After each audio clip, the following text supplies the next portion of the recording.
Hello guys, good evening. Welcome sa ating tutorial channel. Okay. But before that guys, bago tayo magsisimula, disclaimer po muna tayo.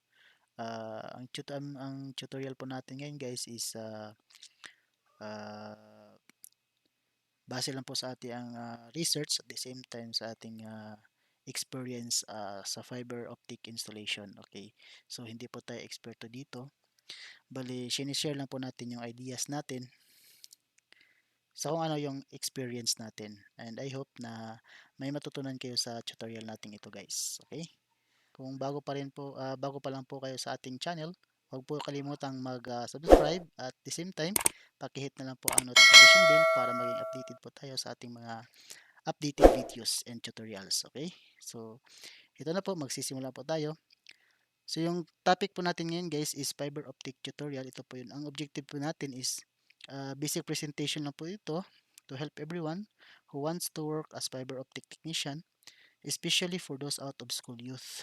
Okay, sa mga kababayan natin dyan na gustong magtrabaho sa telecom, uh, ito po ay para sa inyo. I hope makakakuha kayo ng lesson sa ating tutorial na to. Okay, ano ba tong fiber optic? Okay, so makikita natin dyan, ano ba yung mga components ng fiber optic, color coding, tsaka ano yung tools na ginagamit natin sa installation. Ito ay basic lang po guys, no? Hindi po tayo kompleto ng gamit, pero yung ano lang natin, familiarization lang po. Ganyan. Ano po ba itong fiber optic? Okay? So fiber optic is or optical fiber as known is a flexible, transparent fiberglass or plastic which a diameter which is slightly thicker than human hair. It consists of five main components. First is the core, the cladding, the coating, straighten fiber, and cable jacket.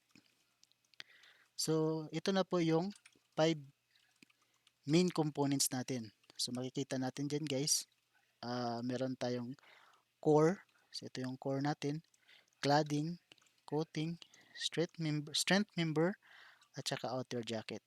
So, aside from that, meron din tayong three basic component ng fiber optic. Yung pinaka-basic talaga, okay? So, ito po yon. Fiber optic basic component, ito po yung tatlo. Okay? First po is ang core, cladding, and coating. Ito yung coat. Ano po ba yung core? Core is the smallest and the most important part of fiber optic. It is usually made of glass and some are made of plastic.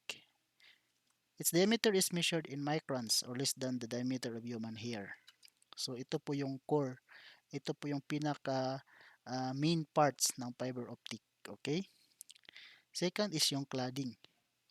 The cladding surrounds the core and has a lower refractive index to make the optical fiber work. It is served as boundary that contains the light waves, enabling data to travel through the length of the fiber. So itong si cladding, siya yung boundary natin kay core. Boundary natin sa core, ito yung tumutulong para gumagana yung fiber optic natin. Next is coating. It is the pure protective layer of the optical fiber. It absorbs the shocks, nicks, scrapes, and even the moisture that could damage the cladding. An optical fiber is very fragile without the coating. A common coating is acrylate, but is limited in temperature performance. Also, it does not affect the optical waveguide properties though. Okay? Yan po yung coating. Okay? Next, meron tayong yung straightened fiber. This can help to protect the core from crushing forces against excessive tension. So support din to sa fiber uh, sa damage during sa installation. Okay? Next is meron tayong cable jacket. Okay? Outer layer or sheeting of the cable. Its purpose to protect the cable from environmental hazard. So itong si cable jacket, ito is depende kasi to kung anong yung cable jacket kasi depende kung saan specific ang installation. Halimbawa, meron kasi tayong cable sa ocean, so ibang cable jacket yun siya. Meron tayong aerial, tsaka meron din tayong underground. So hindi po yan siya magkakaparehas. Okay? So ipapakita natin sa inyo guys yung example natin sa fiber optic. So ito po yan guys. Po. Ito po yung fiber optic natin na sinasabi. Okay, kung makikita nyo sa video. Yan. Okay. Yan. So ito po yung fiber natin. Okay. So ito po yung fiber optic natin. Okay, that is example only sa 4 core. Meron din tayong fiber optic consist of 12 cores. Yan. So makikita natin guys. Ito po yan guys. Okay.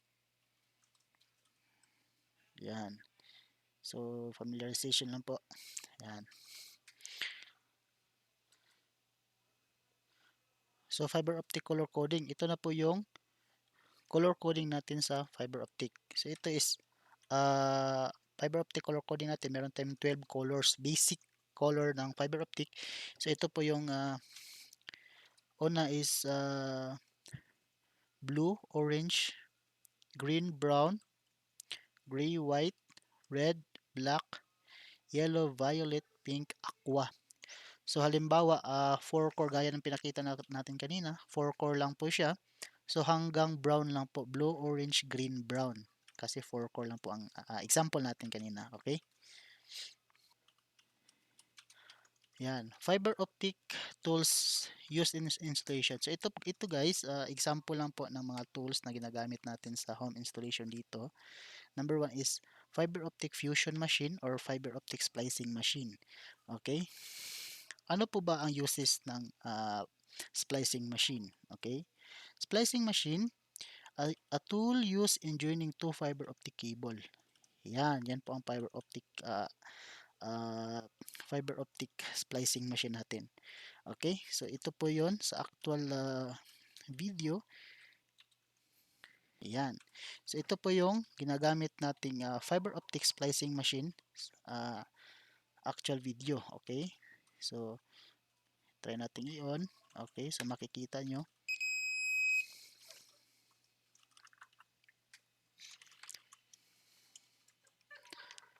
Yan. So ang sa loob po nito, kung bubuksan po natin siya, yan na po yung ano natin. Guys, okay, ito po yung makikita natin sa loob ng fiber optics splicing machine. So makikita natin dyan, ito po yung bandan dito. So ito po dito banda, dito po yung heater natin kung maghi-heat po tayo. Okay, itong part na to. Okay, meron din tayong yan, makikita natin yung dalawang electrodes. Okay, yan. So mamaya i-example natin guys sa next nating ano, yung paano ito gagamitin. Okay, on actual. Next, meron tayong fiber optic stripper. A tool used in removing a protective polymer coating around the optical fiber in preparation for splicing. So, ito po yung fiber optic stripper natin, example. So, ipapakita pa natin. Ito po yung fiber optic stripper. Ito po yung ginagamit natin para pagtanggal ng coating. So, ito meron siyang lock dito. Yan, kung makikita nyo, meron siyang lock. Press mo lang para ma-open siya, para maano siya. Okay? So, paano ba ito siya ginagamit? So, halimbawa, ito po yung fiber natin. So, bago po kasi natin siya i-splice, kailangan tanggalin natin yung coating. Okay? So, ito po yun siya. Kung makikita natin. Yan. Yan. So, makikita nyo, ito na po yung fiber optic natin. So, turns into glass na siya. Yan. Okay. So, ayan na po. So, natanggal na po yung color blue. Okay. Tanggal na po yung color blue. So, ito na po, ito yung gamit ng fiber optic stripper. Yan. Ito. Okay. Fiber optic cleaver. Okay. Fiber optic cleaver are cutting tools that make optical fiber and phase cuts. So, ito po yung example ng fiber optic cleaver natin. ito po yung pamputol natin sa fiber optic bago natin pagdugtungin yung kable. Okay? So hindi po natin basta-bastang putulin na kahit kung ano-anong bagay lang po. So example po niyan, papakita pa natin sa inyo is ito po yung fiber optic cleaver. Yan. So ito po yung ginagamit natin, ginagamit ng mga technician natin sa installation. Okay? So meron siyang lock dito. I-open mo lang yung lock. Okay? Tapos yan. Ito po, meron po siyang ipipress mo lang. Mamaya. Papakita natin, meron po siyang yan. May blade po siya. Okay? May blade po siya sa gitna. Yan po nagka-cut ng fiber optic. Okay? Mamaya i-check natin kung paano natin siya gamitin. Okay? BFL or Visual Fault Locator. BFL Visual Fault Locator intended function is to allow an operator to identify the exact location of a brick microbend or other discontinuity of fiber optic. So ang BFL natin guys or Visual Fault Locator or ito po yung nag ginagamit natin pang trace kung saan yung may putol na kable, may overbend na kable, uh, kung saan yung may discontinuity no sa cable natin. So yan ang ginagamit natin guys. Next, meron tayong fiber optic cable jacket stripper. So fiber optic cable jacket used to remove fiber optic cable jacket, di ba? So ito yun siya, commonly ginagamit to sa mga cable technician. Yung gumagawa sa cabinet, yan. Naglilinya, gumagawa sa cabinet, sa handhole, papunta sa bahay. Okay?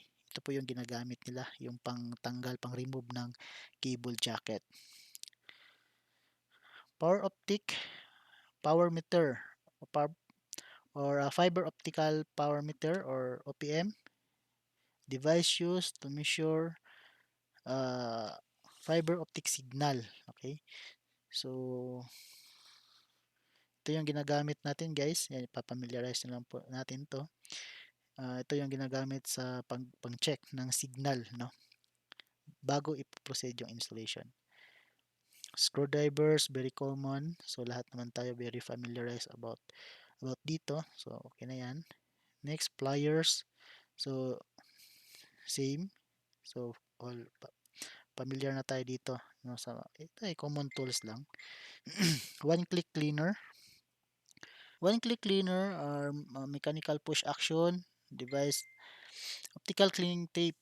Okay, itong one-click cleaner guys, ito po yung ginagamit natin pang linis sa mga connectors. Okay, like SC, LC.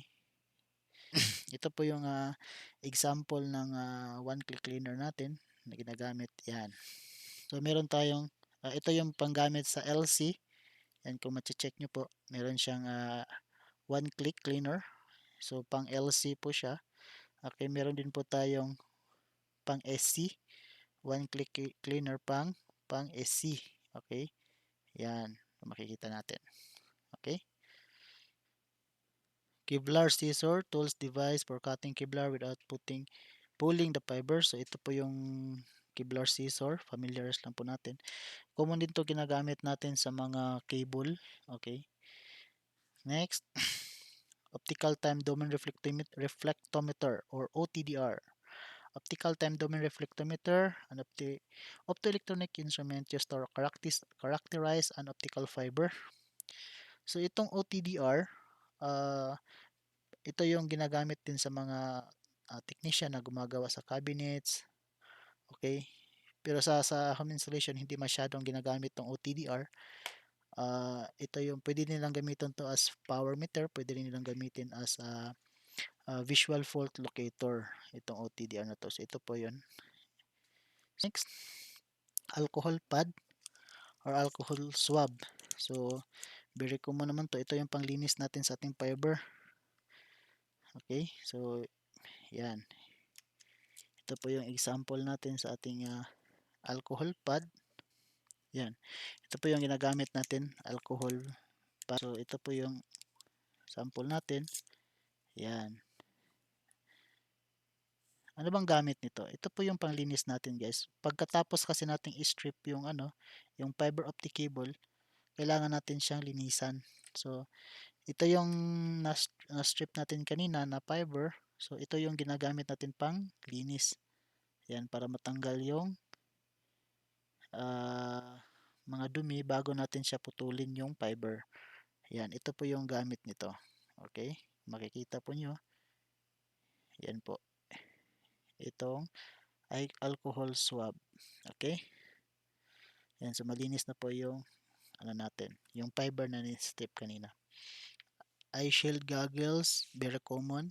Ito yung ginagamit para ma-protect yung mata natin sa mga fiber na mababasag, 'yun, para hindi maano sa mata natin. So dito guys, ita-try natin kung paano gamitin yung mga tools, okay? At mag ano tayo, mag-i-splice, okay? Gamit yung ating fusion machine. So unang gawin natin, ito muna. So meron tayong uh, SC, meron tayong sleeve, okay? Ito yung sleeve na ginagamit natin. So i-explain natin mamaya. So ito yung fiber, okay? So ito ay sample lang. So as kanina na-mention ko kanina, meron tayong cleaver, fiber optic cleaver at saka fiber optic stripper. Okay? So first steps, tabi muna natin 'to. Yan. Bago natin kailangan i-prepare muna natin yung kailangan. Ano ba yung i-splice natin? Okay? So ang pagdugtong natin is itong fiber na 'to at saka itong SC na 'to. Okay? Bago natin po i-strip, bago natin tanggalin yung yung coating, lagyan muna natin ng sleeve. I-explain ko sa inyo mamaya ano bang purpose ng sleeve. Okay? Yan. So,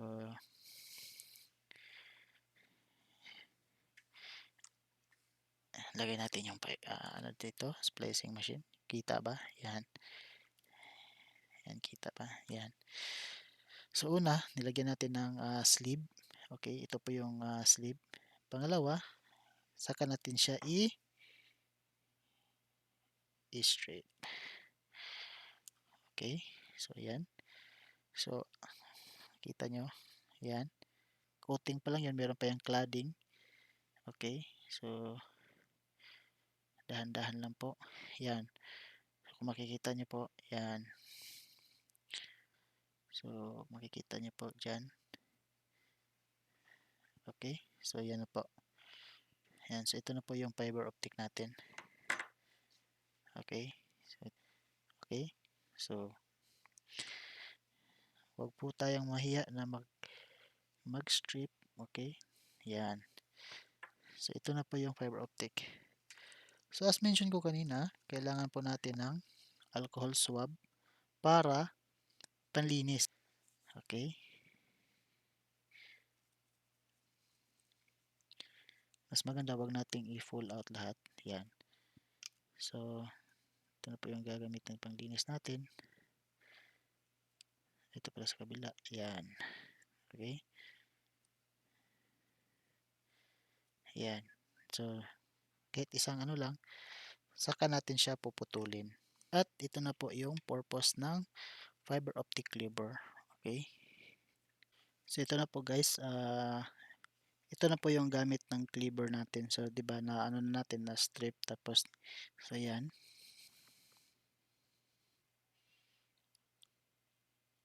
So, puputulin na po natin siya. Ang gamit po natin dito is nasa 18. Okay.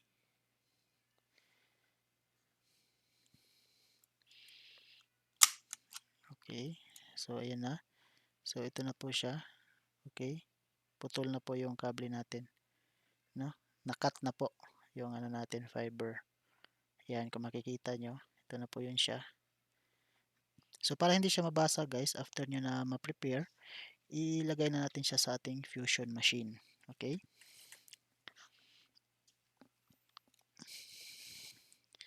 So, ito na po yung fusion machine.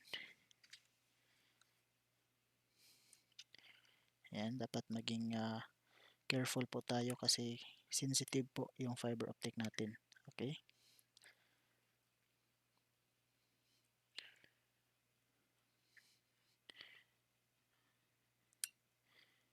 Ayan. So, nalagay na po natin yung isang cable na pagdudugtong natin yung isang pares. Next, prepare naman natin yung pag idudugtong natin. Po lang po natin is ito, kuha tayo ng isang kulay, halimbawa itong orange or itong blue, basically itong blue na lang. Okay? So itong blue, ito yung idudugtong natin, no? Itong kulay blue. Yan. So una, dapat linisan. Okay? Yan.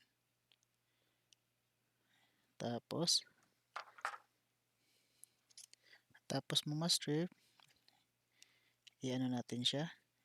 Yan, linisan natin siya ng alcohol pad. Yan. Tapos, yan. Ito na po yung pamputol natin. Yan, kung makita natin, maalala. Yan. So, puputulin ulit natin to.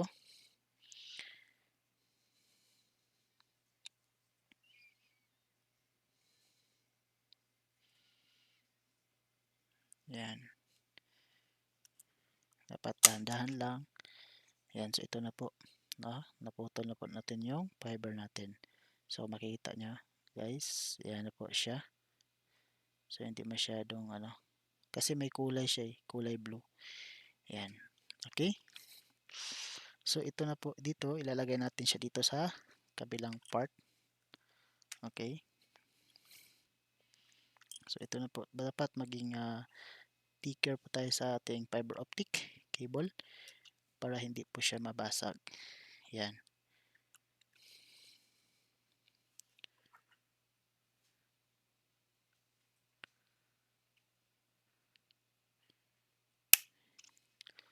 So, magdudugtong na po yan siya. Yan. Kung makikita nyo, ito na po yun siya, guys. So, ito yung splicing machine natin. Yan. Itong sleeve, ito yung purpose ng sleeve. Yan. So, kung makita nyo, tinutunaw na po yung kable natin. Yan. So, yan po yung natin. Yan po yung kung makikita nyo. Yan. Yan po yung lost na natin. Okay? So, ito po yun. So, pagtanggal po dito, guys. Okay? Dapat, pagtanggal maging tayo. Unahin natin itong sa may maliit na part para hindi maputol agad. Okay? Yan. Pangalawa ito. So, ito na po yung output. So, ibig sabihin, nagdudugtong na po yung dalawang fiber natin. Okay? Ano ba yung purpose ng sleeve? Ang sleeve kasi, guys, ito yung support natin, no? Kasi, para hindi maputol yung fiber natin. So, ito guys, yan. I-heat natin to siya sa heater. Ito yung heater. So, dapat, itong nasa gitna. Ito yung support natin para hindi maputol yung in-splice natin, yung pinagdugtungan natin. Yan. So, dyan siya ilalagay natin siya sa heater. Okay? Yan. Yan lang natin na matapos itong sa indicator niya, guys. Okay? Yan. Tapos na po yung indicator. Pwede na po natin siyang tanggalin. So, ito na po. Yan. So, kahit siya. Yan yung purpose ng sleeve para maging support sa fiber yung pinagdugtungan natin. Okay? So, meron tayong mga fiber optic abbreviation which is, itong sinulat ko guys, ito lang yung mga common na palagi ko na-encounter. Okay? So, based lang sa natin. Meron tayong FTTH o serve as fiber to the home. OTB, optical terminal box. ATB, access terminal box. BFL, yun nga yung laser natin. Visual fault locator. OTDR, optical time domain reflectometer. Meron tayong FDT. Ito yung sa cabinet na tinatawag. Fiber distribution terminal. FAT, fiber access terminal. OPM, optical parameter. Yan guys. So, yun po ang ating common tools. Basic lang po, hindi po lahat. So, familiarization lang po. And I hope meron po tayong natutunan at uh, nafa-familiarize po natin. So, sana po magustuhan nyo. Willing po tayong ng mga comments sa mga kasamahan po natin dyan na meron ding more knowledge about fiber optic. So, pwede po tayong tatanggap po tayo ng mga ideas. Okay, maraming thank you po. Salamat, salamat.